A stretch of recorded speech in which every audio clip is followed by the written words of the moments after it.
just getting back to my dad, this has been one of the most challenging things I've ever done in my life is helping someone go through what he's trying to do, and that's end his life in with dignity and in the way that he chooses to do it.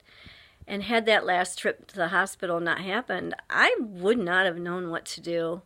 But it gave everybody a chance to regroup. My brother was back, my two sisters are on board, and everybody understands where he's at and what we're trying to do now.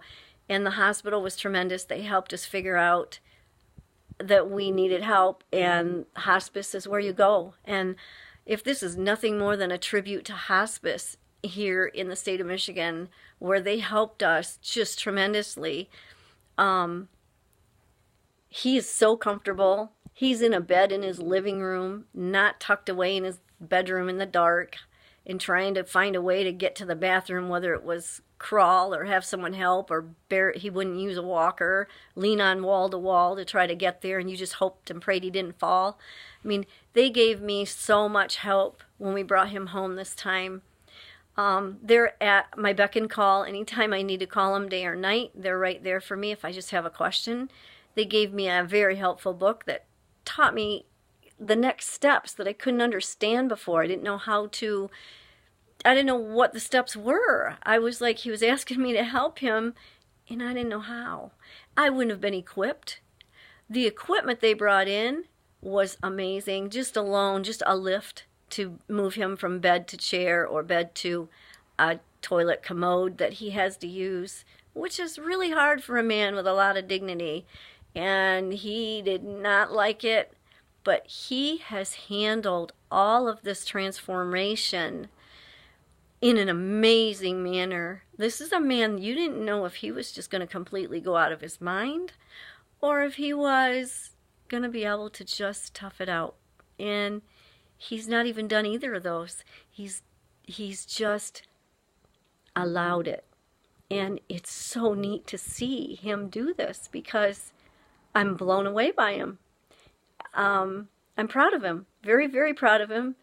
And it's making it easier for me to help him because he's working with us. And this is what he wanted. He's home. That's all he cared about. He just wanted to be home. Doctor said, I don't feel good about sending you home, sir. And he said, I've got 3 daughters. Okay.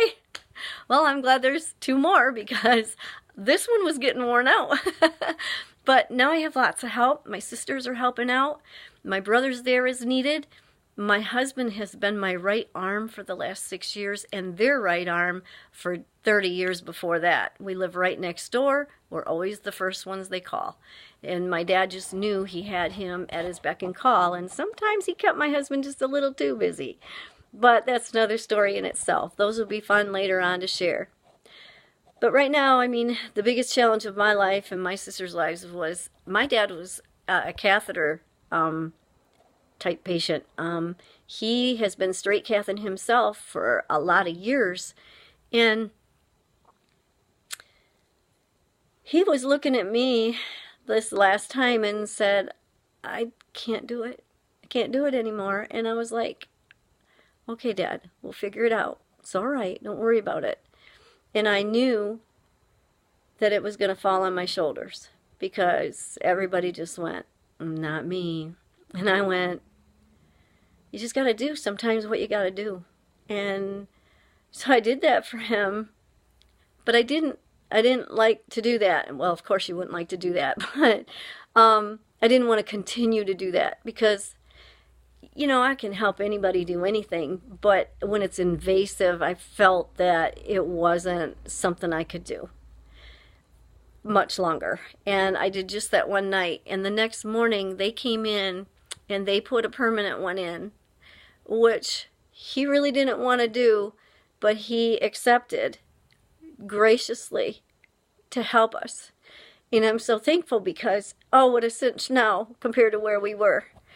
And you know, there's other issues besides on top of that. So it's been a real challenge, but that was huge in itself. And, you know, what an accomplishment. I'm thinking, man, if my confidence isn't back by now, if after doing that, I can do anything. I'm sorry. Life is a lot easier than we think. We just gotta start having some fun with it and enjoy what we're doing. And so with that, I'll end here for now.